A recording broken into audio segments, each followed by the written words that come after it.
아저씨, 다치고 싶으세요? 편의점 앞에서 어슬렁거리는 양아치들, 유난히 덩치가 좋은 녀석이 나를 위협한다.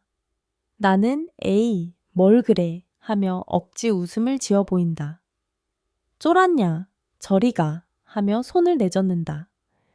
다치기 싫으면 당장 꺼져. 불량배들이 소리친다.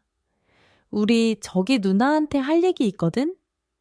누나는 편의점 점장인 박선영 씨를 말한다. 그녀는 내 뒤에서 벌벌 떨고 있다. 나는 결심하고 입을 열었다. 너희들 약해 보이는데 괜찮겠어? 순간 정적. 이내 와하하 큰 웃음이 터져 나온다. 몇 분 후 그들은 격렬하게 후회한다. 내 이름은 김준수, 35세의 평범한 회사원. 한마디로 잘 나가는 사람은 아니다. 성실함이 유일한 장점이지만 출세 가도와는 거리가 멀다.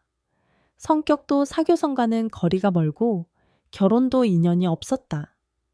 매일 대화할 상대도 없는 회사에 다니고 주말에는 이런저런 사정으로 매주 본가에 간다. 이러니 인연을 만날 리가 없다. 요즘 들어 배도 조금씩 나오고 있다. 살찐 게 아니라 찹쌀떡 같은 거야 라며 거울에 비친 나 자신을 격려하지만 어쩔 수 없다. 삼보세, 평범한 회사원, 독신, 배불뚝이. 세상 사람들이 말하는 루저다. 솔직히 말하면 나는 별로 신경 쓰지 않는다. 승패에 흥미가 없는 성격이기 때문이다. 일도 결혼도 그런 것 때문에 열심히 할 수 없다. 아버지께서는 가끔 너한테 조금이라도 나서려는 의지가 있다면 얼마나 좋겠냐고 말씀하신다. 분명 나는 어디를 가도 눈에 띄지 않는 남자다. 부모님 눈에는 부족해 보일 것이다. 하지만 나는 지금의 나 자신에 만족한다. 나에게도 매일의 힐링이 있다. 오늘도 많이 사시네요. 늘 그렇듯 선영 씨가 놀란다. 김밥 5개에 도시락 2개, 2리터 보리차 2병. 확실히 좀 과하다 싶은 양일지도 모른다. 아하하하하, 전 어릴 때부터 많이 먹으면 칭찬받는 집에서 자라서요. 나는 머리를 긁적이며 늘 하던 대답을 한다. 하지만 너무 많이 드시면 몸에 좋지 않아요. 정말 혼날 것 같은 기세다. 이 나이에 몸 걱정을 일일이 해주는 사람은 흔치 않다. 만약 누나가 있었다면 이런 느낌일까? 그녀는 나보다 7, 8살은 어리지만 준수 씨, 요즘 좀 통통해지신 것 같기도 하고. 어머, 잘하시네요. 벌써 3년이나 오셨으니까요. 방긋 웃으며 그녀가 말했다. 3년 전 이 편의점이 처음 생겼을 때다. 편의점이 되기 전까지는 망한 동네 슈퍼가 방치되어 있었다. 나는 개점일의 단골인 셈이다. 망한 동네 슈퍼는 원래 그녀의 본가였다. 지금 이 편의점은 부모님이 오너이고 그녀가 점장이다. 그녀 자신이 제안한 일이라고 한다. 그 전에는 회사에 다녔다고 한다. 깊이 캐묻지는 않았지만 부모님을 생각하는 효녀라는 내 짐작은 틀리지 않을 것이다. 아, 이것도 교환될 수 있네요. 선영 씨는 냉동만두를 계산대에 찍다가 문득 손을 멈춘다. 무슨 일 있으세요? 아, 저 너무 실례되는 말씀인 줄 알지만요. 그녀는 말하기 곤란한 듯 내 얼굴을 힐끗힐끗 본다. 나는 눈치챘다. 이 정도 이야기는 할 수 있을 정도로 우리는 친해졌다. 이 귀, 만두 같죠? 귓불 위쪽 부분이 부풀어 있다. 별 특징 없는 내 몇 안 되는 특징이다. 손가락으로 귀를 누르며 만두 읽는 소리를 흉내냈다. 본가에서 자주 하는 장난이다. 선영 씨는 눈을 반짝이며 맛있겠다 하고 높은 소리를 낸다. 꽤나 특이한 반응이다. 순수한 사람일지도 모른다. 그러면서도 가게에 문제가 생기면 재빨리 단호하게 대처한다. 가게가 막 생겼을 무렵 불량한 손님이 아르바이트생을 괴롭히고 있었다. 담배 종류나 번호를 다시 물어봤다는 사소한 일이었다. 왜 한 번 듣고 모르냐며 시작해서 멍청이, 바보, 무능력자라는 욕설이 난무했다. 심지어 그냥 내놔, 과자도 더 가져와 하며 말도 안 되는 요구를 했다. 상대를 곤란하게 만들고 즐기는 것이 분명했다. 우연히 그 자리에 있던 나는 참지 못하고 아이고 왜 그러세요? 하며 진상 손님에게 다가가 억지 웃음을 지었다. 그 상황을 수습하려고 필사적이었다. 너랑 상관없는 일이잖아 라는 말을 들어도 해실해실 웃었다. 나는 다투는 것이 서툴렀다. 그런데 상대방은 점점 더 흥분했다. 아무것도 할 수 없으면 입 다물어 하고 고함을 질렀다. 큰일 났다고 생각하고 있는데 책임자는 저입니다. 라고 당당한 목소리가 가게에 울려 퍼졌다. 선영 씨를 처음 만난 순간이다. 검고 긴 머리를 뒤로 묶고 날씬한 얼굴을 바싹 조이며 큰 눈을 더욱 크게 뜨고 힘있게 진상 손님에게 다가갔다.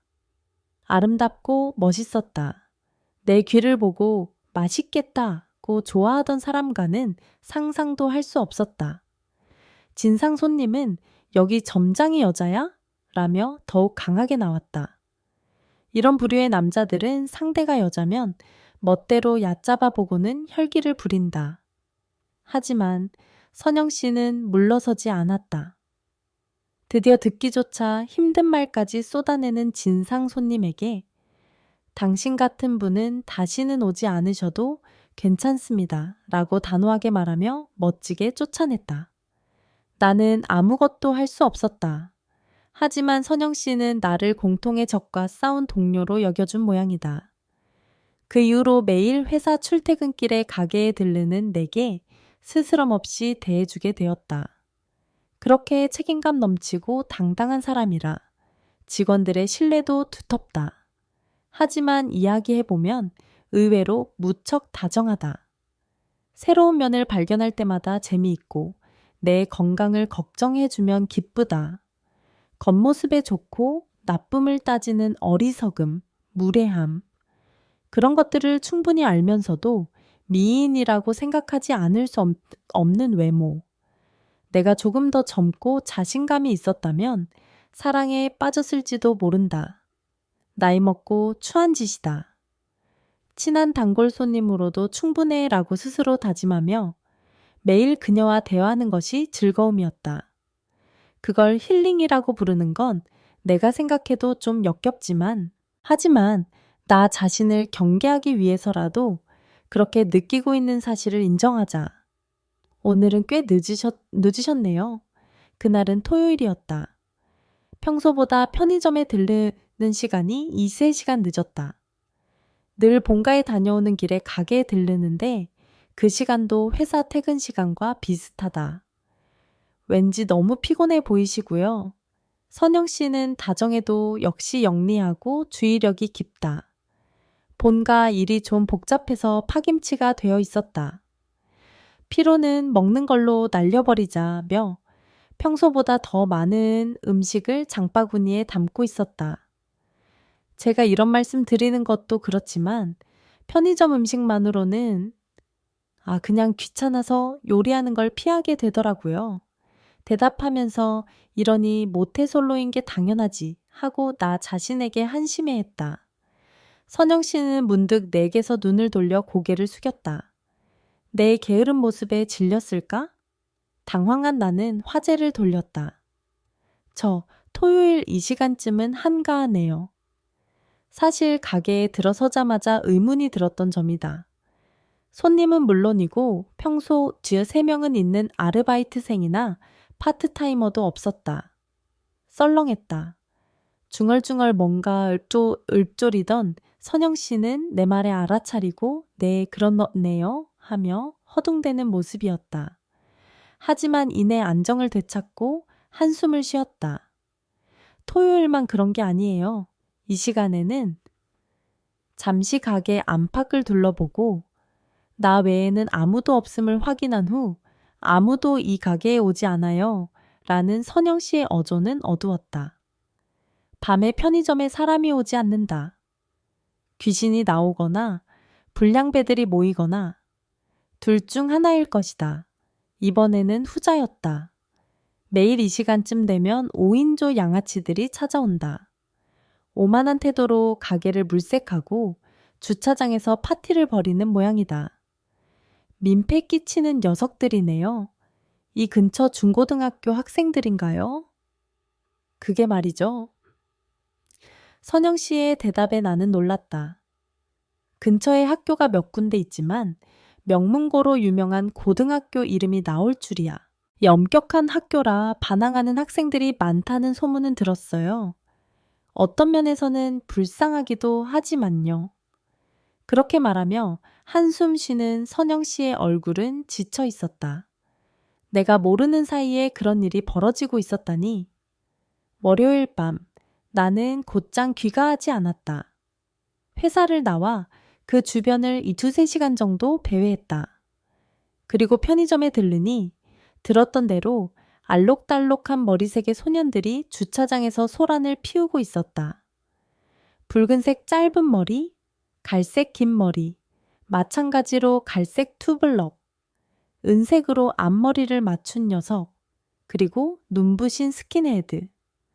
그들은 후드티나 맨투맨을 입고 있어도 겉옷은 고등학교 지정 블레이저였다.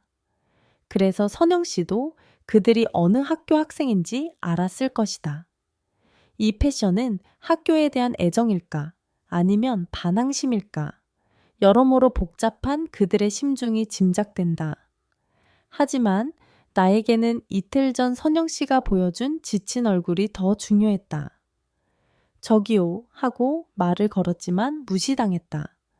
팩 음료수나 감자칩 같은 걸로 텐션은 최고조였지만 귀엽게 봐줄 마음은 없었다. 저기요, 시끄러우니 다른 데 가서 해주시면 안 될까요? 꽤 단호하게 말하면서도 웃음은 잃지 않았다. 그들에게 내 말을 듣게 해야 하지만 다투고 싶지는 않았다. 뭐야? 붉은 머리가 얼굴만 이쪽으로 돌렸다. 중성적인 얼굴이었다. 내가 중고등학생 때는 이미 소위 짱 같은 문화는 사라져 있었다. 하지만 요즘 양아치들은 이런 건가 하는 놀라움을 금할 듯 없었다. 아저씨 뭐야? 이 편의점 사람이야? 라고 갈색머리 학생이 물었다.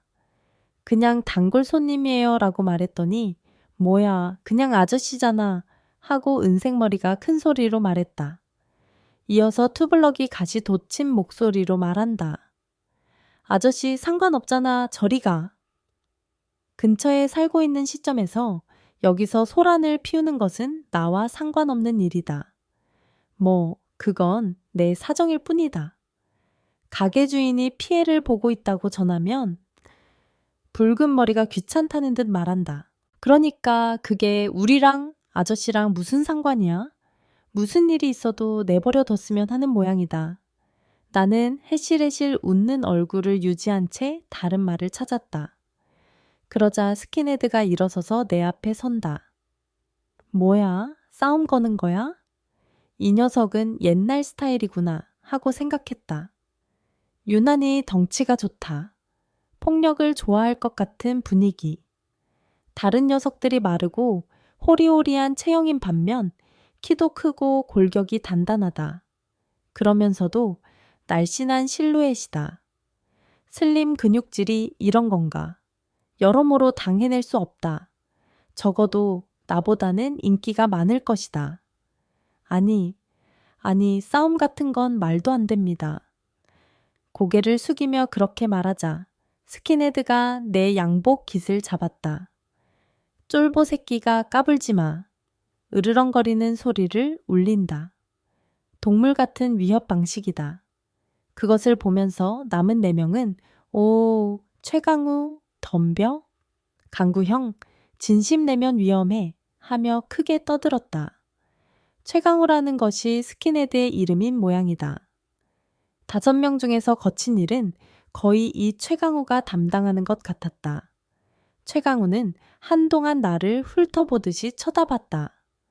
싸움 상대로 어떤지 평가하는 듯 했다. 맛있어 보인다고 생각하면 큰일 난다. 나는 억지 웃음을 지은 채 저기요 에휴 라고 말할 수밖에 없었다. 그것이 주요했다. 아, 최강우 쫄았네.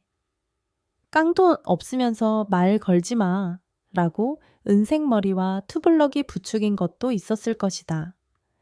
상대할 가치도 없다는 듯 최강우는 나를 밀치듯이 손을 놓았다. 돼지 새끼, 내뱉고 최강우는 떠나갔다. 살이 찐 것은 자각하고 있었지만 남에게 들으니 충격이다. 뭐 양아치가 좀 통통해지셨네요 하고 배려해서 말할 리도 없다. 살찐 게 아니라 찹쌀떡 같은 거야 라고 말해도 통할 리도 없다. 최강우를 뒤따라 자색 머리들도 주차장을 떠난다. 끈질기게 내게 쫄보네 루저네 하고 뻔한 말을 큰 소리로 한다. 이웃에게 민폐겠네. 이 녀석들의 모습이 보이지 않게 된 후 편의점에 들어가자. 준수 씨 괜찮으셨어요? 하고 말을 걸어왔다. 혼자 있던 아르바이트생은 경멸하는 얼굴로 나를 보고 있었다. 무리도 아니다. 그는 용기를 내어 위험한 시간대의 근무에 들어섰던 것이다. 아니나 다를까 양아치들이 찾아왔고 거기에 내가 어슬렁어슬렁 다가갔던 것이다. 여유를 부리는 것을 보니 녀석들을 몽땅 때려 눕히기를 기대했던 것이겠지. 나 같은 볼품없는 아저씨가 어린애 장난이다. 중2병이 공책에 쓴 전개다. 중2병은 아저씨를 주인공으로 삼지 않겠지만 어쨌든 꽤나 김이 샜는지 양아치들은 한동안 오지 않았다. 다시 만난 것은 금요일이 되어서였다. 그때부터 퇴근 시간은 계속 늦추고 있었다. 3일이나 간격이 벌어졌으니 방심했던 것일지도 모른다. 이 편의점은 출입구가 두 군데 있다. 주차장이 있는 쪽과 뒷골목에 접한 문. 그날은 우연히 뒷골목 쪽으로 가게에 들어섰다. 순식간에 가게 안의 감도는 긴장감을 느꼈다. 아르바이트생 소년이 계산대 안에서 웅크리고 떨고 있다. 한두 명 있는 손님들은 지겨워하는 얼굴로 주차장 쪽을 응시하고 있다. 무슨 일 있었어? 겁에 질린 그에게는 미안하지만 상황을 알고 싶다. 비틀거리며 일어선 아르바이트생 말에 따르면 역시 그 양아치들이란다. 담배를 사게 하고 술을 팔라고 소란을 피웠다고 한다. 미성년자 주제에 늘 그렇듯 학교 교복을 걸치고 있는 주제에 거절하자 계산대를 두드리거나 고함을 지르고 가게 물건 몇 개도 선반에서 떨어뜨렸다. 꽤나 요란하게 난동을 부린 모양이다. 밖으로 나가자 아니나 다를까 선영 씨가 둘러싸여 있었다. 쉬는 시간이었거나 근무 시간이 아니었던 모양이다. 편의점 유니폼을 입지 않고 청바지에 맨투맨 티셔츠, 머리도 풀고 있다. 양아치들에게 대처하기 위해 서둘러 달려온 것이 분명하다. 더 이상 이 가게에 오지 마세요. 단호하게 말하는 선영 씨.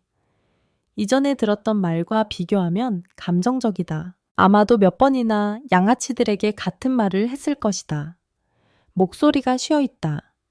소년들은 희죽희죽 웃으며 헛소리하지 마요, 누나. 그러다 본사에서 혼나는 거 아니에요? 라며 즐거워하는 모양이다. 최강우만 한 발짝 떨어져 있다. 역시 그만 다른 분위기인 것 같다. 어쨌든 선영 씨가 곤란해하는 것을 그냥 둘 수는 없다. 아이고, 다들 왜 그러세요? 나는 또다시 해실해실 웃으며 양아치들에게 다가갔다. 간단히 그들을 비켜서서 선영 씨 앞에 섰다. 그녀를 보호하는 자세가 되었다. 준수 씨, 안 돼요. 저한테 맡겨주세요. 작은 목소리로 그녀가 말했다. 말하면서 내 어깨에 손을 올린다. 나를 밀어내려 했던 것 같지만 꼼짝도 하지 않는다. 선영 씨의 손은 떨리고 있었다. 뭐야, 그냥 아저씨잖아. 은색 머리에 나른한 목소리에 기억해 주셔서 영광입니다. 라고 대답한다. 정중한 말투가 긴 머리 학생들의 뉘앙스에도 전달되었는지 알 수 없지만 텐션은 계속 오르고 있었다. 아저씨 뭐 하러 왔어? 누나 앞에서 잘나난 척하는 거야? 붉은 머리와 갈색 머리가 나를 부추긴다. 최강우 한 방 먹여줘. 투블럭의 신나는 한마디. 너는 아무것도 안 할 거냐는 말이 목구멍까지 차올랐지만 참았다. 최강우는 다시 내 앞에 선다. 아저씨 다치고 싶으세요? 나를 위협하는 목소리가 약간 부드럽다. 상대할 가치도 없다고 판단했기 때문일까? 얕잡아 보고 있다. 뭐 그걸로 이 사태가 수습된다면? 나는 에이 뭘 그래 하며 억지 웃음을 지어 보인다. 그것뿐이다. 쫄보 새끼가 저리 가 하며 손을 내젓는다. 걔도 아니고 미안하지만 이대로 물러설 수는 없다. 다치기 싫으면 당장 꺼져. 은색머리가 소란을 피운다. 우리 저기 누나한테 할 얘기 있거든? 투블럭이 끈적끈적한 어조로 말했다. 그녀는 내 뒤에서 벌벌 떨고 있다. 이런 식으로 듣기조차 끔찍한 말을 듣고 있었던 것이겠지. 다투는 건 싫다. 싸움은 싫다. 무엇보다 약자를 괴롭히는 건 싫다. 하지만 선영 씨는 떨고 있다. 그렇게 단호했던 그녀가 맥없이 약해져 있다. 다정했던 미소는 그림자도 찾아볼 수 없다. 꺼져 돼지 새끼. 그렇게 말하고 최강우는 다시 한 발짝 떨어진 위치로 돌아갔다. 최강우, 충고는 했는데 어떻게 할 거야? 충고라는 말을 알고 있었다니 의외다. 붉은 머리가 일부러 손가락 마디를 꺾는다. 얕잡아 보는 상대에게 그렇게 나온다는 건 약자 괴롭힐 준비가 되었다는 뜻이다. 좋아, 나도 해줄게. 나는 각오를 다지고 입을 열었다. 너희들 약해 보이는데 괜찮겠어? 순간 정적이 흐른다. 그리고 5명은 큰 소리로 웃음을 터뜨렸다. 선영 씨를 남겨두고 주차장 한가운데까지. 이미 불량배들의 타겟은 내게로 옮겨갔다. 먼저 붉은 머리가 크게 휘두르며 주먹을 날린다. 크게 휘두른 주먹을 피하지 못할 리 없다. 최강호를 제외한 4명이 차례로 내게 주먹을 겨누었다. 전부 다 텔레폰 펀치다. 몇 번을 피해도 나는 숨조차 가쁘지 않다. 양아치들은 단순한 피로와 공격이 맞지 않는 짜증으로 헉헉거리고 있다. 최강우가 나를 보는 시선이 날카롭다. 아까와는 너무 다르다. 젠장 하고 뭐라 중얼거리며 붉은 머리가 내 양복 깃을 잡는다. 이 가는 팔로 나를 던질 수 있다면 대단한 기술이다. 기대하며 기술을 기다렸지만 춤이라도 추려는 건지 내 발에 자신의 발을 대고 찰싹찰싹 소리를 낸다. 어이, 제대로 해봐! 라는 갈색 머리의 소리에 나는 발길질을 당하고 있다는 것을 깨달았다. 김이 샜지만 다행이다. 사소한 발차기를 하기 위해 붉은 머리 학생은 나와 조금 거리를 두고 있었다. 덕분에 팔을 쉽게 잡을 수 있었다. 그대로 나는 몸을 비틀어 붉은 머리 학생의 몸을 한 바퀴 돌렸다. 한판 업어치기. 화려한 기술을 보여주면 불량배들의 전의를 꺾을 수 있을지도 모른다. 그런 노림수로 선택했지만 바닥은 아스팔트다. 각도와 기세는 조절했다. 그럼에도 통증은 피할 수 없었고 붉은 머리는 끙끙거린다. 의식은 있는 것 같지만 움직이지 못한다. 갑자기 몸이 날아가 정신적으로도 큰 타격을 입은 것이겠지.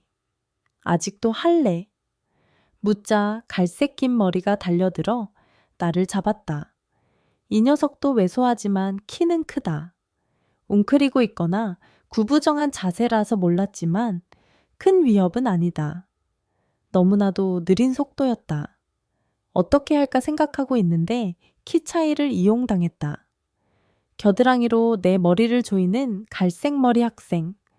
내 움직임을 멈추려고 필사적이었을 것이다. 그에게는 안타까운 일이지만 나는 하기 쉬운 자세가 되었다.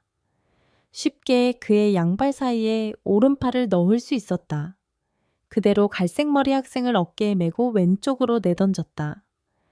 어깨 매치기는 금지 기술이다. 봐주기는 했지만 마음이 아프다. 두 명이 쓰러지자 은색머리와 투블럭은 멍하니 서 있다. 최강우는 완전히 의욕이 생긴 모양이다. 그라면 맞으면 아플 것이다. 조심해야 한다. 나는 침을 꿀꺽 삼키며 각오를 다졌다. 최강우도 다시 내 양복 깃을 잡는다. 귀한 옷인데 하며 시무룩해진다. 최강우는 그대로 나를 들어 올리려 했다. 나를 위압하기 위함일 것이다. 자존심이 강한 남자다. 아까까지 말을 잃고 있던 은색머리와 투블럭이 높은 소리로 떠든다. 신나하는 두 명과는 대조적으로 눈앞의 소년 얼굴은 파랗다. 내가 생각보다 무거워서 당황한 것이다. 일단 상황을 바꾸려고 나는 붙잡힌 채 뒤로 넘어졌다. 선영 씨의 비명이 들린다. 내가 당했다고 생각한 것이겠지. 내가 자발적으로 한 일이고 낙법을 취했기 때문에 아프지 않았다. 최강우는 갑자기 자세가 바뀌어 당황하고 있다. 기회를 놓칠 수 없다. 나는 양발로 그의 배를 조인다. 동시에 말이다. 옆에서 보면 우스꽝스러울지도 모르지만 숨을 쉬지 못하는 최강우는 패닉 상태다. 아마추어를 기절시키는 것은 뒷맛이 좋지 않다. 발을 놓고 거리를 두었다. 나도 최강우도 일어선다. 그는 숨을 고르기보다 먼저 다시 달려들어 나를 잡는다. 그 전이와 자신의 운이 좋음에 놀랐다. 그도 최소한 발차기나 주먹이라면 맞힐 수 있었을 텐데 내가 숨이 가쁜 상대와 몸싸움에서 질 리가 없다. 자세는 쉽게 무너뜨렸다.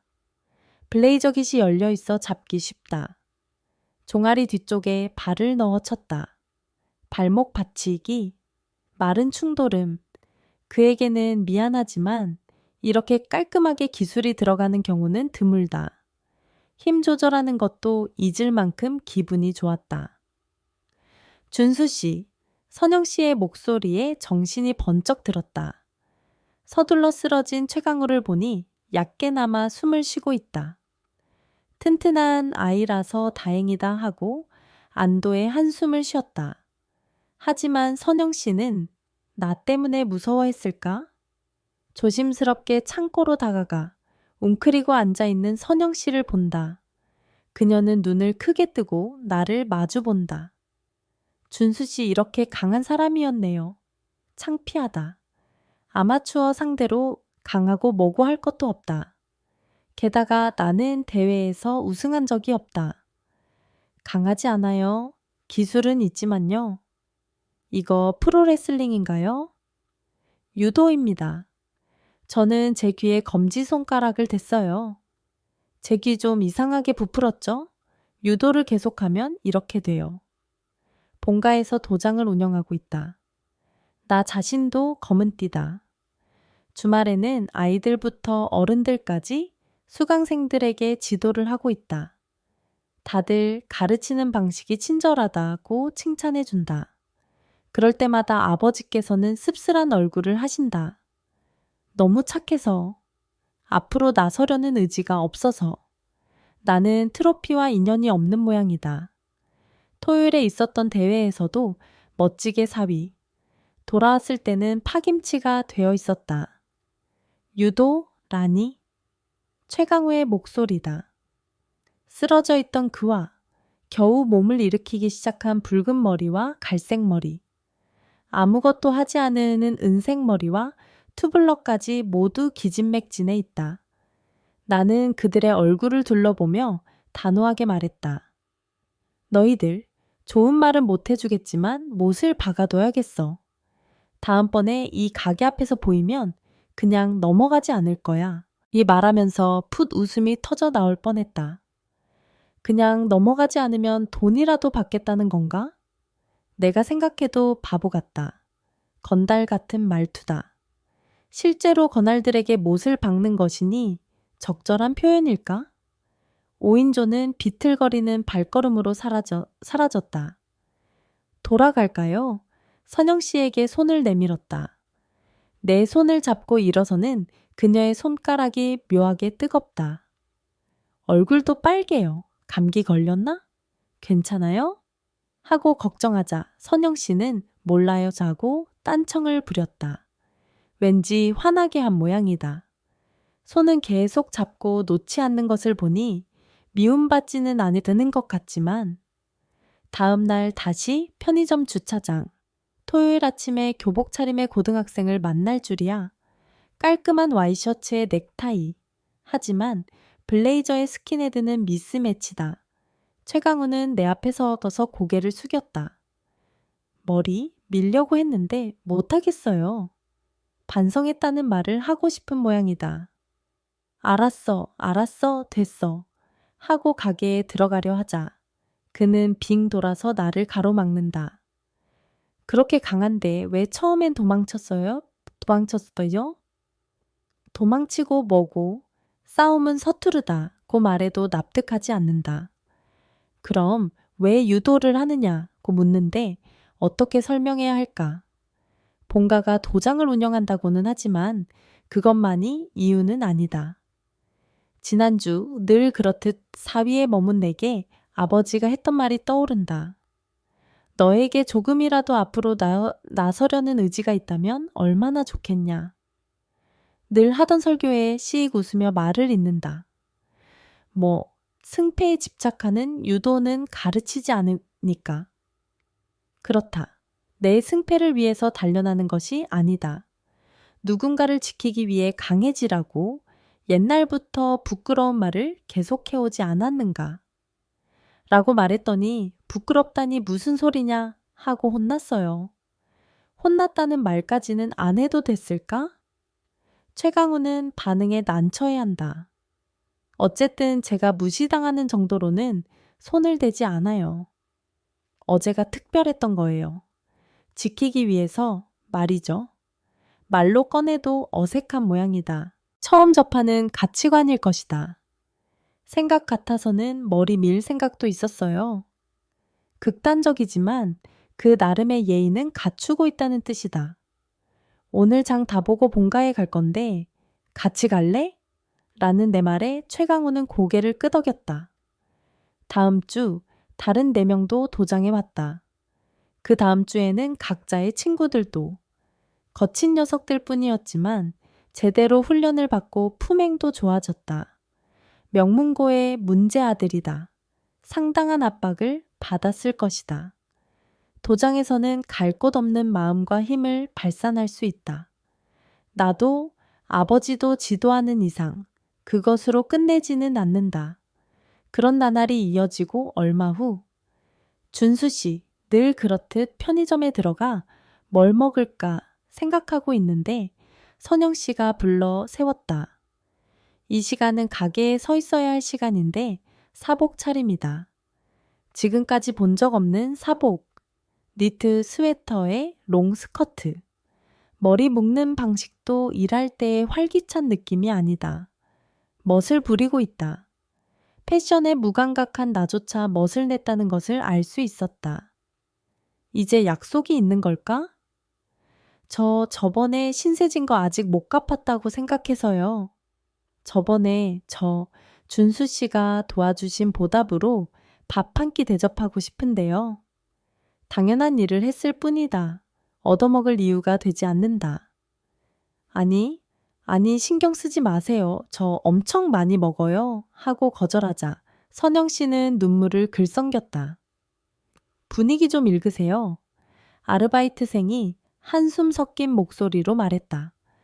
지난번에 떨고 있던 아이다. 다른 파트타이머 2명도 어이없다는 얼굴이다. 그 이후로 점장 외의 사람들과도 친해졌지만 적당히 하라는 말이 목소리 없이도 전해져 온다. 어쩐지 잘 모르겠지만 나는 선영 씨와 가게를 나섰다. 식사하는 동안에도 몇 번이나 선영 씨에게 고맙다는 말을 들었다. 돌아가는 길에 앞으로도 저를 지켜주실 거죠? 라고 물어서 물론이죠. 라고 대답했을 때 위화감을 느꼈다. 또 얼굴이 빨갛다. 나에게는 당연한 일이지만 그녀에게는 특별한 일인 모양이다. 어쩐지 잘 알게 되었다. 알게 되었지만 35세의 평범한 회사원, 배불뚝이. 그런 내가 추하다고 생각한다. 혹시 저를 강하다고 생각하신다면 정말 착각이에요. 사실 그런 거 정말 서툴러요. 라고 더듬거리자 예전부터 계속 그랬어요. 처음 만났을 때부터요. 선영 씨가 소리쳤다. 예전부터 계속? 처음 만났을 때부터 그렇게 의지할 데 없는 내 모습을. 그 저 엄청 먹는 거 아시죠? 그리고 게을러서 요리도 안 하고요. 알아요. 저 얼마든지 밥 해주고 싶어요. 언젠가 중얼거리던 것이 그 말이었나? 여자에게 요리시키는 것도 그렇다고 여러 가지 생각을 했지만 마음이 이미 일직선이 되어버렸다. 당신 바로 옆에서 지켜드려도 될까요? 나답지 않게 멋진 말을 한다. 옆집 사는 사람이기도 하잖아요. 순진함을 발휘한 대답은 아니다. 내가 너무 둔감한 탓에 의심함기에 빠져있는 것이다. 선영 씨. 처음으로 나도 이름으로 불러본다. 긴장했다. 네. 말없이 서로를 바라보며 서로의 마음을 확인한다. 하지만 둘 다 좀처럼 말을 꺼내지 못한다. 하나, 둘, 셋. 선영 씨가 말했다. 이 기세에 함께 올라타자. 좋아해요. 좋아해요. 어느 쪽이 먼저였을까? 어느 쪽 목소리가 더 컸을까? 내가 먼저야. 아니, 나야. 하고 서로 다투듯 웃는다. 즉, 사귀고 있다. 폭식은 엄격하게 금지되었다. 살찐 거 아냐? 찹쌀떡 같은 거야. 유도 선수는? 하고 말해도 들어주지 않는다. 선영 씨도 나를 지켜주고 있다는 뜻이다. 창피하다. 하지만 행복하다.